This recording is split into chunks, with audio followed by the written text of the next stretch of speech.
아멘. 해같이 빛나리. 귀한 찬양 감사합니다. 당신의 그 섬김이 천국에서 해같이 빛나리. 당신의 그 순종이 천국에서 해같이 빛나리. 이 천국에서 해같이 빛나는 섬김과 순종의 삶을 살아가시는 우리 모든 성도님들 되시기를 원합니다. 설 명절을 이제 조금 앞에 두고 있는 주일입니다. 이번 주 토요일이 이제 설 명절이 됩니다. 설 명절을 맞이해서 사랑하는 모든 성도님들 가정마다 하나님 아버지의 크신 은총과 사랑이 더욱 충만하시기를 원합니다. 우리가 새해를 시작할 때마다 우리는 새해 여러 가지 계획들을 세워놓고 또 새롭게 시작을 하려고 합니다. 하지만 우리가 어떤 일을 새롭게 시작하기 전에 꼭 넘어서야 될 어떤 문제들이 있습니다. 오늘 말씀에 나오는 야곱도 마찬가지였습니다. 야곱은 부모님의 집을 떠나서 외삼촌 라반의 집에서 20년을 머물다가 이제 고향을 찾아가고 있습니다. 고향을 찾아간다는 것은 우리에게 가슴 벅찬 그런 기쁨을 줍니다. 어렸을 때 추억도 떠올리게 되고 그동안 자주 만나지 못했던 친구들과 친지들을 만나서 정겨운 이야기도 나누고 또 맛있는 음식도 먹으면서 행복한 시간을 갖게 됩니다. 하지만 20년 만에 고향을 찾아가는 야곱의 마음은 그렇게 편치가 않았습니다. 20년 전에 형 에서의 장자권을 가로채고 아버지 이삭을 속여서 장자의 축복을 받고 급하게 도망치듯이 고향을 떠나야만 했기 때문입니다. 20년의 시간이 지났지만 야곱은 형 에서를 만나는 일이 두려웠습니다. 그리고 실제로 형 에서는 지금 야곱이 온다는 소식을 듣고 군사 400명을 거느리고 야곱을 치러 오는 중이었습니다. 창세기 32장 6절 말씀 한번 보겠습니다. 사자들이 야곱에게 돌아와 이르되 우리가 주인의 형 에서에게 이른즉 그가 400명을 거느리고 주인을 만나려고 오도이다. 아멘. 주인을 만나려고 오도이다. 6절에 나오는 그 만나려고로 번역된 히브리어 이 카라라는 단어는 단순히 그 우호적인 목적으로 만나러 오는 것이 아니라 어떤 적대적인 목적을 가지고 오는 것을 의미하는 그 단어입니다.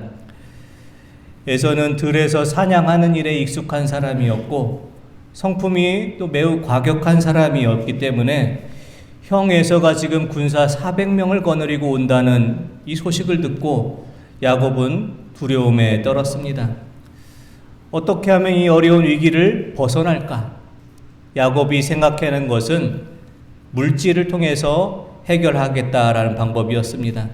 그래서 야곱은 에서에게 많은 선물들을 보내서 형 에서의 마음을 달래보려고 합니다. 창세기 32장 13절에서 15절 말씀에는 야곱이 형 에서에게 보냈던 많은 선물들의 목록이 쭉 나열이 되어 있습니다. 한번 말씀을 보겠습니다. 야곱이 거기서 밤을 지내고 그 소유 중에서 형 에서를 위하여 예물을 택하니 암염소가 200이요 순염소가 20이요 암양이 200이요 순양이 20이요 전나는 낙타 30과 그 새끼요 암소가 40이요 황소가 10이요 암나귀가 20이요 그 새끼 나귀가 10이라. 아멘. 야곱은 형 에서를 위해서 많은 선물들을 보냅니다. 13절에 나오는 예물이란 단어는 조공을 바치다 이런 뜻이 있으면 단순히 선물이 아니라 잘 부탁한다, 잘 봐달라 라는 의미로 이렇게 많은 조공을 바치듯이 선물들을 준비해서 보내고 있습니다. 암염소 200마리, 순염소 20마리, 암양 200마리, 순양 20마리, 낙타 30마리, 암소 40마리, 황소 10마리, 암나귀 20마리, 낙귀 새끼 10마리. 아주 많은 선물들, 예물들을 형 에서에게 보냈습니다. 이것을 값으로 따진다면 상당한 금액의 선물이 될 것입니다. 하지만 형 에서에게 이 많은 선물을 보내고도 야곱의 마음은 편하지가 않았습니다. 20년 전 형 에서의 장자권을 가로채서 도망했던 그 일이 선물을 보낸다고 해결된 문제는 아니라는 것을 잘 알고 있었기 때문입니다. 우리가 살아가는 인생 중에서도 우리가 야곱과 같은 큰 위기와 어려움들을 마주대야 할 때가 있습니다. 우리는 돈이 있으면 못할 것이 없고 돈만 있으면 모든 일을 다 할 수 있을 것만 같이 생각이 되지만 정작 우리가 어려운 일을 마주대야 할 때 인생의 많은 문제들이 돈으로만 해결할 수 없는 문제들이 많이 있다는 것을 알게 됩니다. 얼마 전에 더 글로리라는 그 드라마 나왔는데 학교 폭력으로 큰 상처를 입었던 주인공이 복수를 하는 그런 내용의 드라마입니다.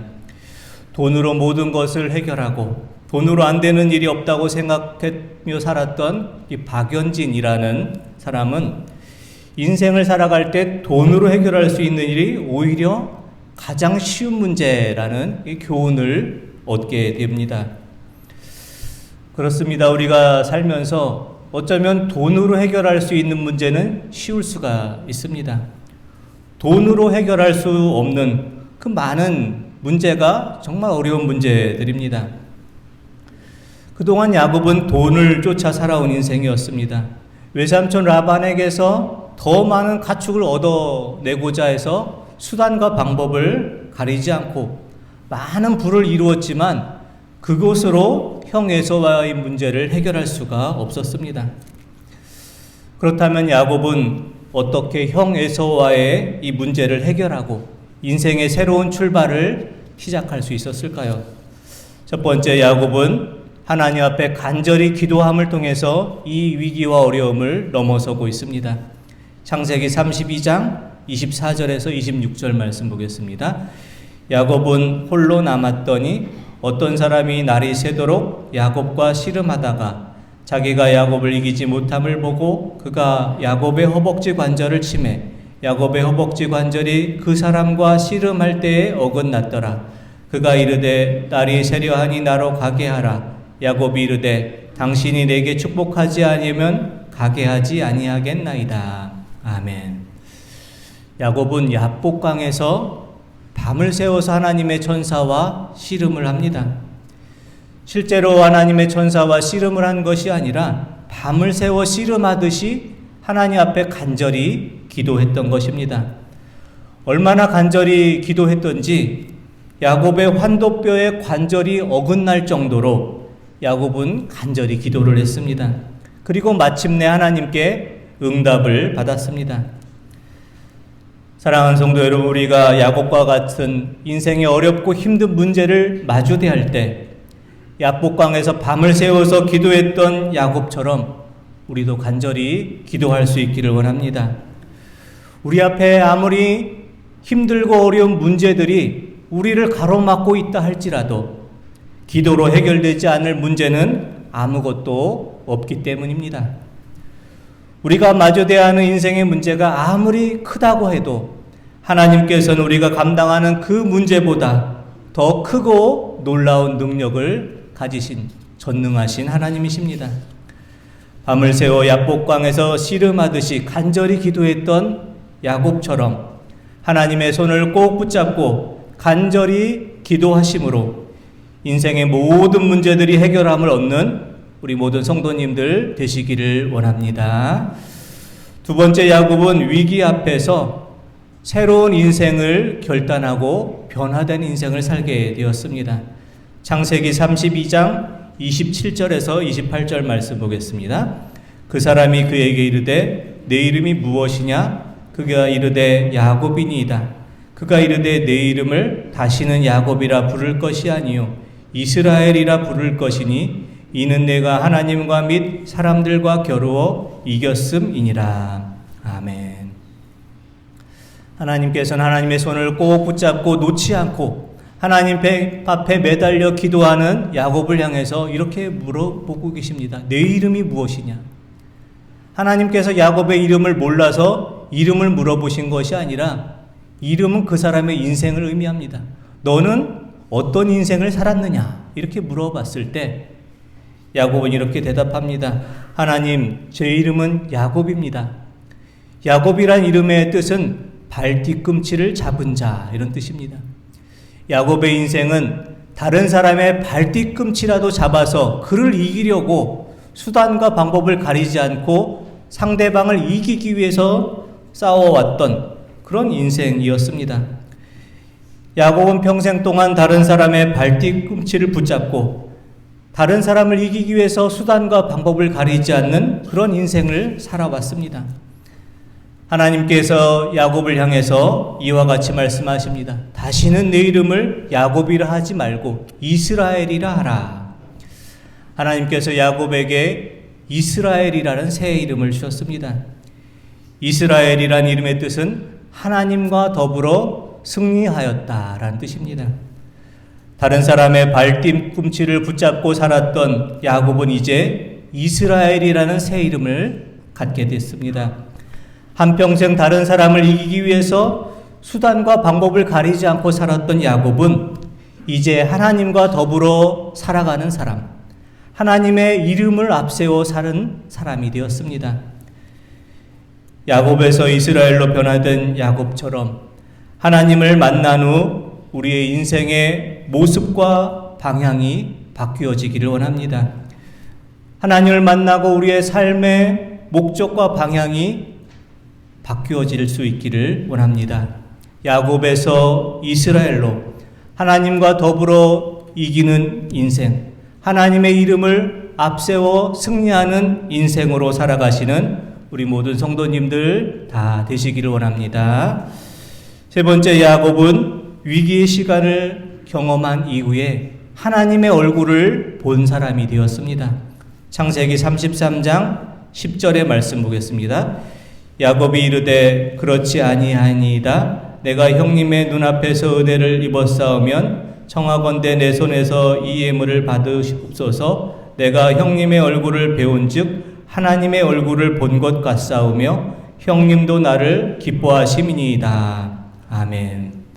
야복강에서 하나님을 만나고 야곱에서 이스라엘로 변화된 이후에 야곱은 형 에서를 만나자 7번을 절을 합니다. 그리고 형을 부둥켜 안고 울면서 이렇게 말합니다. 형님의 얼굴을 보니 마치 하나님의 얼굴을 뵙는 것만 같습니다. 고대 근동 사회에서 누군가에게 7번을 절한다는 것은 신하가 왕 앞에 예를 갖추어 절하는 것을 의미합니다.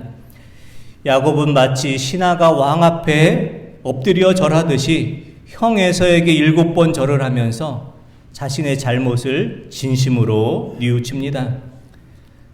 자신의 장자의 권리를 훔쳐간 동생이었지만 자신에게 7번 절을 하고 자신의 잘못을 진심으로 뉘우치는 동생의 모습을 보고 군사 400명을 거느리고 야곱을 치러 왔던 에서의 그 마음은 다 녹아버렸습니다.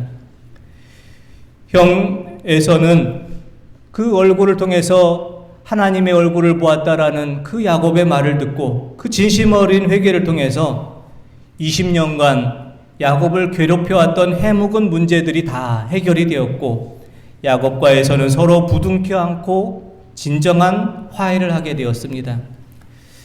야곱은 새로운 인생의 출발을 하면서 자신이 새로운 인생의 출발을 하게 된 그 장소를 이와 같이 부릅니다. 창세기 32장 30절에서 31절 말씀입니다.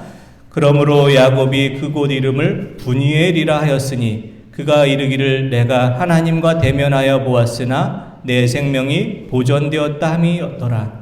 그가 분이엘을 지날 때에 해가 돋았고 그의 허벅다리로 말미암아 절었더라. 아멘. 야복강에서 하나님을 만나고 형 에서와 20년간의 해묵은 그 문제를 다 해결한 후에 야곱은 그곳의 이름을 분이엘이라고 부릅니다. 분이엘이란 이름의 뜻은 하나님의 얼굴이란 뜻입니다. 이제 야곱은 하나님의 얼굴을 본 사람이 되었고 언제나 어디서나 하나님과 동행하는 사람이 되었습니다. 우리에게도 야곱과 같은 일생일대의 큰 어려움들이 찾아올 때가 있습니다. 하지만 분이엘의 하나님께서 언제나 우리와 함께하여 주실 것입니다. 우리가 언제나 하나님의 얼굴을 바라볼 때 우리의 인생의 아침은 분이엘의 아침처럼 밝아오게 될 것입니다. 이제 우리는 며칠 후면 설 명절을 맞이합니다. 분이엘에서 20년 동안 해묵은 인생의 문제를 해결했던 야곱처럼 설 명절을 맞이해서 해묵은 갈등과 상처들이 다 치유함을 얻고 옛것은 버리고 새로운 피조물로 거듭나고 새로운 믿음의 출발을 이루시는 설 명절이 되시기를 원합니다. 야복강에서 밤을 새워 기도했던 야곱처럼 간절히 하나님 앞에 기도하시고 야곱에서 이스라엘로 변화된 야곱처럼 하나님과 더불어 이기고 하나님의 이름을 앞세워 이기는 그 인생으로 살아가시며 분이엘의 아침처럼 하나님의 얼굴을 바라봄으로 우리의 인생의 모든 모습들이 아침의 해처럼 환하게 밝아오는 새로운 믿음의 출발을 이루시는 우리 모든 성도님들 다 되시기를 원합니다. 기도드리겠습니다. 하나님 아버지, 야곱과 같은 믿음의 사람으로 살아가기를